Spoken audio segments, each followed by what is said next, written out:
Qu'est-ce que tu racontes? Un podcast FLE. Épisode 47. Faut-il simplifier la langue française? Bonjour à toutes et à tous et bienvenue dans l'épisode 47 de Qu'est-ce que tu racontes? Hier, j'ai eu une discussion intéressante avec mon compagnon. Comme nous sommes tous les deux professeurs de français langue étrangère, nous parlons souvent de la langue française, de son évolution et de la façon dont les gens l'utilisent aujourd'hui. Cette fois-ci, nous avons parlé de l'importance de la grammaire et de l'orthographe. Et ce qui est amusant, c'est que nous étions finalement assez d'accord. Je crois que notre métier influence forcément notre façon de voir les choses. Toute la journée, nous travaillons avec la langue. Nous expliquons des règles, nous corrigeons des productions écrites et nous essayons d'aider nos élèves à mieux s'exprimer. Mon compagnon passe aussi un peu de temps sur les réseaux sociaux et il est souvent agacé, c'est-à-dire irrité ou en colère par ce qu'il y lit. Mais en même temps, nous savons tous les deux que le français est une langue particulièrement difficile à maîtriser.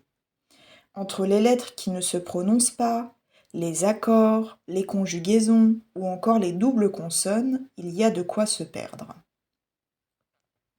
Pourtant, je pense qu'il faut éviter deux positions extrêmes.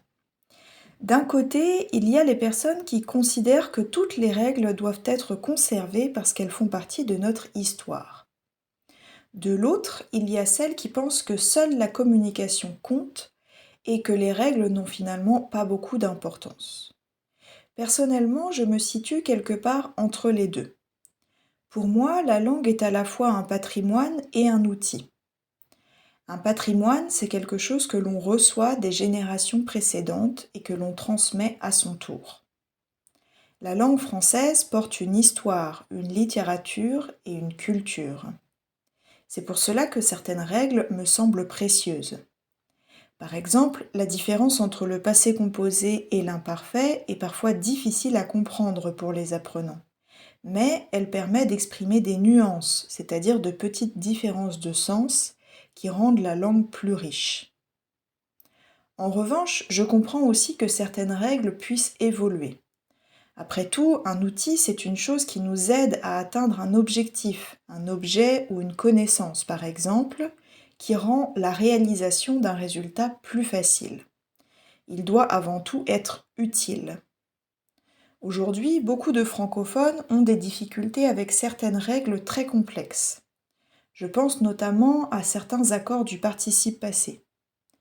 Si une règle devient tellement compliquée qu'elle empêche les gens d'utiliser la langue avec confiance, alors il est peut-être normal de se demander si elle a encore sa place. Cela ne veut pas dire que l'orthographe et la grammaire ne sont pas importantes pour moi.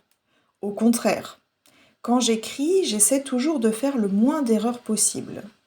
Je suis une grande lectrice et j'aime profondément la langue française. J'aime sa complexité. J'aime même la grammaire, ce qui peut paraître parfois un peu étrange quand on le dit à voix haute. Quand j'écris un message, un email ou un document professionnel, je fais attention à la façon dont je m'exprime. Mais je suis aussi consciente que tout le monde n'a pas la même relation à la langue que moi. Je dirais qu'une faute isolée ne change absolument pas le regard que je porte sur quelqu'un. Cela arrive à tout le monde. En revanche, quand je vois un texte qui contient énormément d'erreurs, cela peut avoir un impact sur mon opinion, surtout dans un contexte professionnel.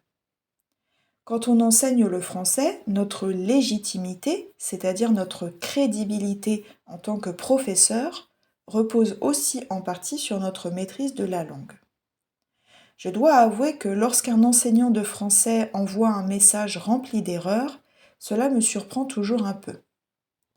Si c'est dans mon contexte personnel, je suis bien plus flexible, évidemment. J'échange souvent avec mes amis ou ma famille par message écrit. Bien souvent, je ne peux pas m'empêcher de la remarquer dans ma tête lorsque je vois une erreur.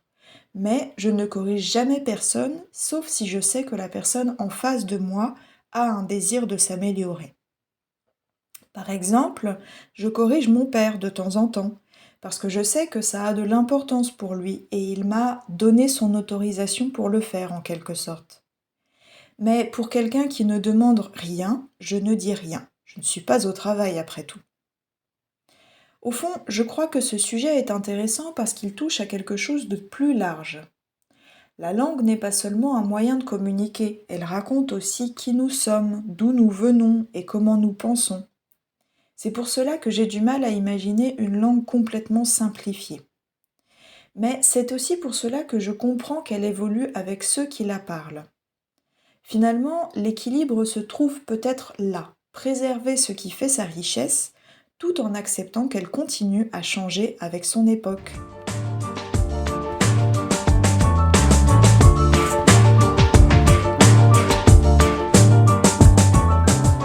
Dans la suite de mes réflexions sur la langue française, je suis tombée sur un texte sur slate.fr d'un auteur qui raconte son rapport très compliqué à la grammaire et à l'orthographe. L'article s'appelle La langue française, plus compliquée, tu meurs. C'est un titre très significatif. L'auteur, qui s'appelle Laurent Sagalovic, se décrit lui-même comme quelqu'un de totalement perdu dès qu'il s'agit de règles linguistiques. Pourtant, ce n'est pas quelqu'un qui manque d'exposition à la langue. Il écrit, il publie, il travaille avec les mots.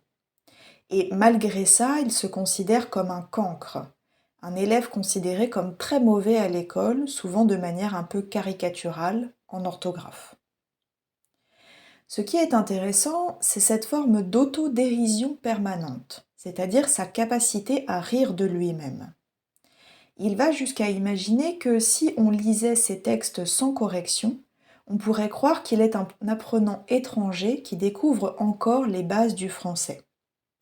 Il exagère volontairement, bien sûr, mais cette exagération dit quelque chose de réel, la difficulté que beaucoup de francophones ressentent face à leur propre langue. Il parle aussi de cette sensation très particulière de relire un texte et de ne pas savoir si ce qu'on a écrit est correct. Il explique qu'il va vérifier ses doutes sur des sites de grammaire comme un étudiant, voire comme un apprenant débutant. Et même là, il dit que les explications ne suffisent pas toujours. On lit la règle, on la relit, mais on ne sait pas toujours comment l'appliquer dans son cas précis. Je trouve qu'il y a quelque chose de très parlant dans cette idée de déficit de compréhension, de difficulté à comprendre ou à traiter une information de manière normale ou fluide. Comme si, face à la grammaire, son cerveau refusait tout simplement de coopérer. Et puis, il enchaîne sur une critique assez radicale du français. Pour lui, la langue serait presque volontairement compliquée. Il la décrit comme un système rempli d'exceptions, de cas particuliers, de règles qui se contredisent parfois. Il va même jusqu'à comparer le français à un champ de mine, un espace dangereux, réel ou métaphorique, où chaque élément peut provoquer un problème inattendu. Chaque phrase serait un terrain risqué où l'on peut se tromper à chaque instant sans même s'en rendre compte. Mais ce qui est intéressant, c'est qu'il ne demande pas forcément une simplification totale de la langue. Il dit même qu'il ne veut pas d'une langue fade, sans relief ou sans goût. Il semble plutôt chercher plus de clarté, moins d'opacité, quelque chose de plus compréhensible sans perdre la richesse. Ainsi, même si sa position est plus radicale que la mienne et que je sens bien qu'il souffre beaucoup plus que moi avec la langue française, je trouve qu'on se retrouve un peu sur ce point d'équilibre à trouver. En tout cas, ce texte a le mérite de rappeler une chose. Même pour des locuteurs avancés, voire des professionnels de l'écriture, la langue française reste un terrain instable, un système qu'on ne maîtrise jamais totalement.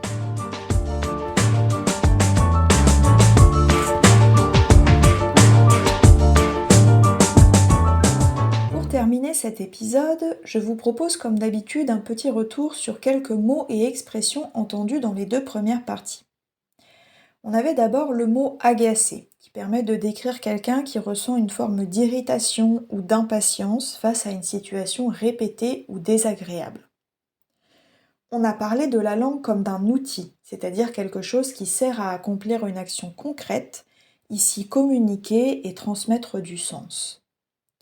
On a aussi évoqué l'idée de patrimoine, qui désigne tout ce que l'on hérite du passé et que l'on considère comme précieux à transmettre aux générations suivantes, ce qui est particulièrement intéressant quand on parle de la langue. Est apparue également la notion de légitimité, qui renvoie au fait d'être reconnu comme fondé ou valable dans une position, un rôle ou une compétence. Dans la deuxième partie, on est entré dans un registre un peu différent avec le mot cancre, qui désigne de manière familière un élève considéré comme très mauvais à l'école, souvent avec une nuance un peu exagérée ou affective. On a ensuite rencontré l'autodérision, qui correspond au fait de se critiquer soi-même avec humour, en prenant de la distance avec ses propres défauts. L'auteur évoquait aussi un déficit de compréhension, c'est-à-dire une difficulté persistante à comprendre ou à assimiler certaines informations, ici des règles de grammaire. Pour décrire la complexité de la langue, il utilisait l'image d'un champ de mine, une expression qui désigne une situation où chaque élément peut devenir un piège ou une source de difficultés inattendues. Enfin, il qualifiait parfois la langue de fade, un adjectif qui décrit quelque chose de sans relief, sans caractère ou sans saveur particulière. Voilà, qu'est-ce que tu racontes, c'est terminé pour aujourd'hui. Mais j'aimerais bien que vous me donniez votre opinion d'apprenante et d'apprenant sur notre langue française. Est-ce que vous la trouvez plutôt intéressante ou plutôt décourageante? Écrivez-moi dans les commentaires, en français, évidemment.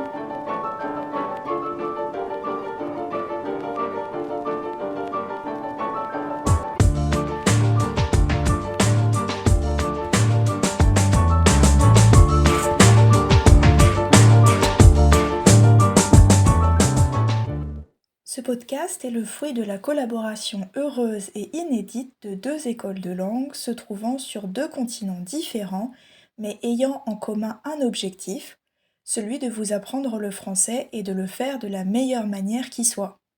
La première, Centrum Saluola, est une école polonaise située à Varsovie. Spécialisée dans l'enseignement en ligne, elle propose des cours pour adultes, enfants et adolescents en petits groupes. Si vous êtes ambitieux, déterminé, méthodique et appréciez le sentiment d'efficacité, vous êtes au bon endroit. C'est exactement la méthode de travail de son équipe de professeurs qualifiés. Le deuxième pilier de cette collaboration, Fais-le en français, Do It in French, est une école basée à Ottawa, au Canada, et ses professeurs, tout comme ses clients, se trouvent un peu partout dans le monde. Son mot d'ordre? Chacun peut apprendre le français, y prendre du plaisir et devenir un véritable francophone dans le bien-être et la convivialité. Venez apprendre avec un collectif de professeurs de français professionnels et indépendants motivés pour vous aider.